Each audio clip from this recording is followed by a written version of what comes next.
Hello friends, welcome back to my channel Lili Saha simple life. আশা করি তোমরা সবাই ভালো আছো, আমিও ভালো আছি। তো চলে আসলাম নতুন একটা ভিডিও নিয়ে। আজকের ভিডিওটা একটু অন্যরকম হতে চলেছে। আমি কিন্তু সকাল সকাল উঠে পড়েছি, এখন তাও মিনিমাম 7টা বাজে। তো দেখো আমি উঠে কিন্তু ব্রাশটা নিয়ে নিয়েছি হাতে, এই যে, আর এই যে সঙ্গে দুটোই নিয়ে নিয়েছি। আর ওই দিকে দেখো রৌদ্রটা উঠে গেছে অল্প অল্প, মানে রৌদ্রের আলো আসছে অল্প অল্প। তো এখন তো পুরোপুরিভাবে রোদটা ওঠেনি, তাড়াতাড়ি করে উঠে পড়লাম। উঠে পড়ে ব্রাশটা করে নিই, আর ভাবলাম কত হয়তো বেলা হয়ে গেছে, কিন্তু দেখি না, আজকে মোট 7টা বাজে।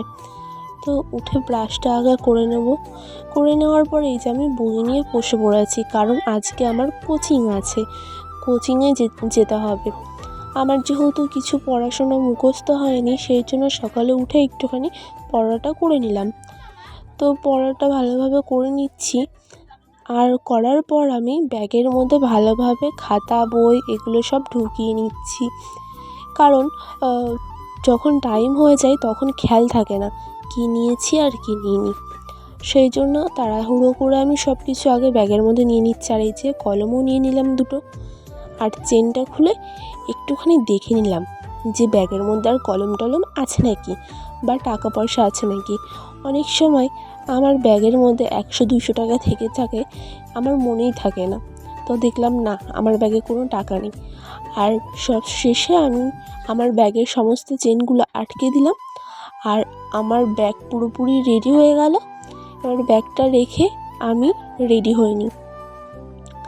আর আজকে আমি যাব কোচিংয়ে। সেই কোচিংয়ে যাওয়ার সময় কি হয় না হয় পুরোটা তোমাদের সাথে শেয়ার করব। আর এই জামাটা আমি পরবো এখন। তো চলো এই জামাটা ঝটপট পরে নিই। এই যে ঝটপট পরে নিয়েছি, আর এই যে চুলটাও পুরোপুরি রেডি হয়ে গেছে। আর মা তাড়াহুড়ো করে দেখো এক তরকারি ভাত নামিয়েছে, মানে আমার যেহেতু খিদে লেগে যায়, সেই জন্য মা সকালবেলা উঠে আমার জন্য ভাত রান্না করেছিল। তো আমি খাওয়া দাওয়া করে বেরিয়ে পড়লাম সাইকেল চালিয়ে। এই যে আমি আমাদের পাড়ার মধ্যে দিয়ে যাচ্ছিলাম, আর এই দেখো মেন রোডের মধ্যে দিয়ে আমি যাচ্ছি। আমি কিন্তু একা একাই যাচ্ছিলাম, আর সবার সঙ্গে যেতে গেলে আমার অনেক দেরি হয়ে যায়, তো সেই জন্য আমি চলে গেলাম। আর দেখো রাস্তায় কিন্তু বেশি একটা লোকজন নেই, গাড়ি ঘোড়াও খুব কম যাচ্ছিল। যেহেতু এখন খুব একটা বেলা হয়নি, রোদ দেখেই বোঝা যাচ্ছে। আর এই যে আমি কোচিংয়ে চলে এসেছি, আসার পর দেখলাম দুজনা ব্যাগ রেখে কোথায় উধাও হয়ে গেছে, আর বাদ বাকি কেউ আসেনি, শুধুমাত্র আমি এসেছি। তো তারপরে আমি বসে আছি কখন সবাই আসবে সেটার জন্য। তো তারপরে দেখি এক এক করে সবাই চলে আসছে, আর কি করব, বাই তখন বলে দিলাম। দেওয়ার পর আমি পড়াশোনা করে বেরিয়ে পড়লাম। আর এই টাইমে ছিল প্রচণ্ড রোদ, বেলা 12টা 12:30টার সময়। রাস্তা তো পুরো ফাঁকা।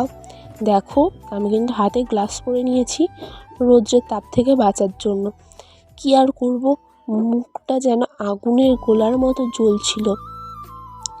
তো তার জন্য আমি মুখের ওপর দিয়ে ওড়নাটা ভালো করে জড়িয়ে নিয়েছি, নিয়ে বেরিয়ে পড়লাম। আর এই যে বাড়িতে চলে এসেছি, দেখতে পাচ্ছ আমার অবস্থা কীরকম, ঘেমে গেছি আমি। আর এই যে এই অবস্থাতে আমি একটুখানি মুখ টুক ধুয়ে ড্রেসটা চেঞ্জ করে নিয়েছি। তারপরে ভাইকে বলেছি জল আনতে, ভাই জল নিয়ে এসেছে। আমি সেই জলটা একটুখানি খেয়ে নিই, কারণ আমার প্রচণ্ড তৃষ্ণা পেয়েছে। জলটা খেয়ে যেন প্রাণটা একটু ফিরল। তো তারপরে আমি কি করি সেটা দেখো।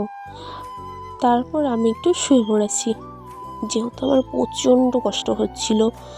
আর বাড়ির কাছে হলে তাও একটু মানা যায়, এখান থেকে যেতে আমার মিনিমাম 1 ঘন্টা লাগে সাইকেলে করে। তো সেই জন্য আরও বেশি কষ্ট হচ্ছিলো এত রোদের মধ্যে। তো তারপরে একটু ঘুমিয়ে নিলাম। ঘুম থেকে উঠে একবার পড়াতে যাওয়ার সময় দেখা হচ্ছে। স্নানটাও করে নিয়েছি আমি এর মধ্যে। স্নান করে এখনও কিন্তু আমি ভাত খাইনি। তো রেডি হয়ে গেছি, এখন আমি পড়াতে যাব। এই দেখো আমি পড়াতে যাওয়ার জন্য বেরিয়ে পড়লাম। আমাদের বাড়ির কাছেই পড়ানো, বেশি দূরে যেতে হয় না। তো আমি রেডি হয়ে যে বেরিয়ে পড়েছি, বেরিয়ে আমি বাড়ি চলে এসেছি পড়িয়ে। তারপরে ভাইয়ের সঙ্গে একটুখানি দুষ্টুমি করে নিলাম। ভাই নকুলদানা খাচ্ছিল, আমাকেও জোর করে খাইয়ে দিল, আমিও খেয়ে নিলাম। আর আসার সময় ভিডিও করি না, কারণ তখন প্রচণ্ড রাত হয়ে যায়, রাত মিনিমাম 6:30 7টা বেজে যায়, সেই জন্য আমি আসার সময় ভিডিওটা করতে পারি না।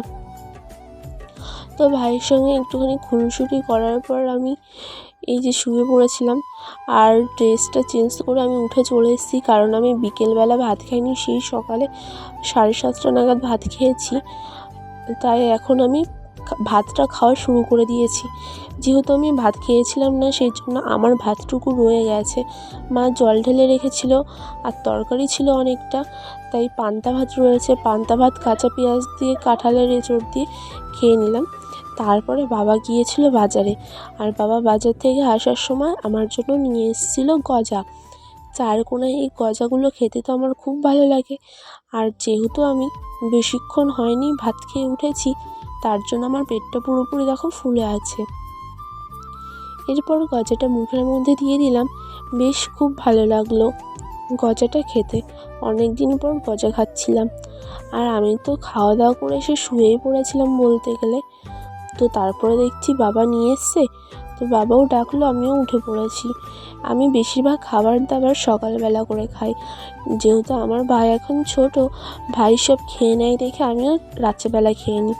আর দেখো যত খাচ্ছি তত যেন পেটটা আরও বড় হচ্ছে। তারপরে আমি সবটাই খেয়ে নিলাম গজা, আর ভাইয়েরও অনেকটা গজা ছিল, ভাই খেতে পারছিল না, তাই ভাই আমায় খাইয়ে দিল।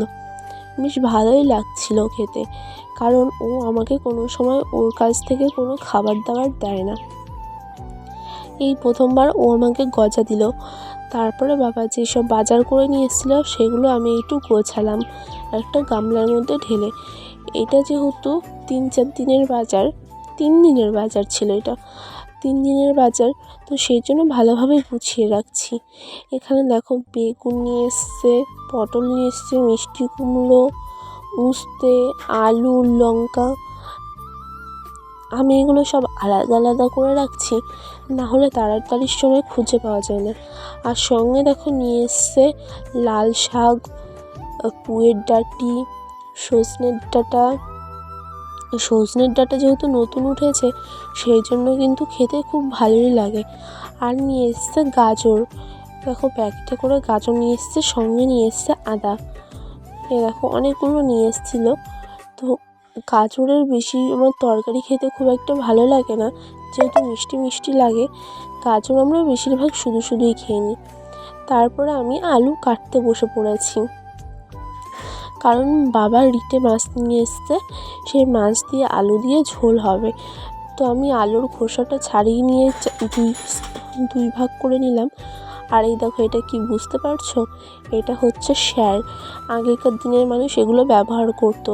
এটা পুরোপুরি বেতের স্যার, বেত গাছের স্যার। এটা স্যার কাকে বলে জানো?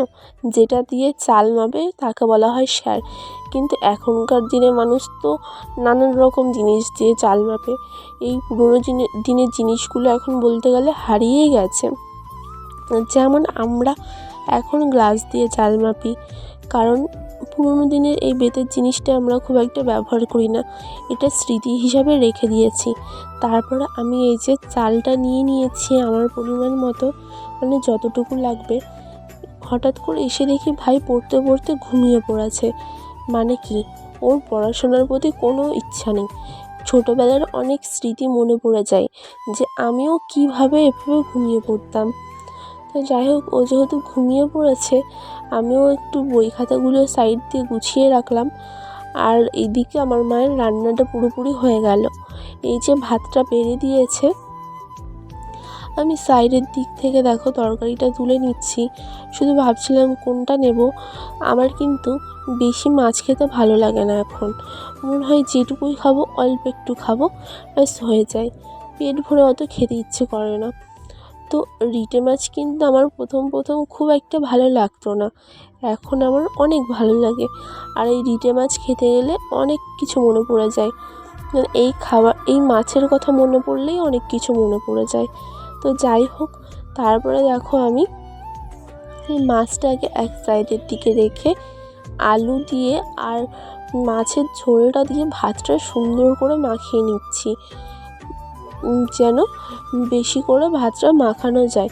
সেই জন্য আমি বেশি করে ভাত নিয়ে ঝোলটা নিয়ে মাখিয়ে নিচ্ছি সুন্দর করে, আর সুন্দর করে মাখিয়ে নিয়েই মুখে দিয়ে দিচ্ছি।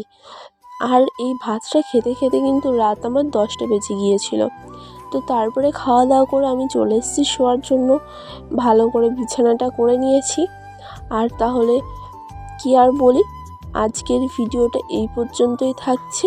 তোমাদের কেমন লাগলো অবশ্যই লাইক করে জানিও। ভালো থেকো, ততক্ষণের জন্য বাই বাই।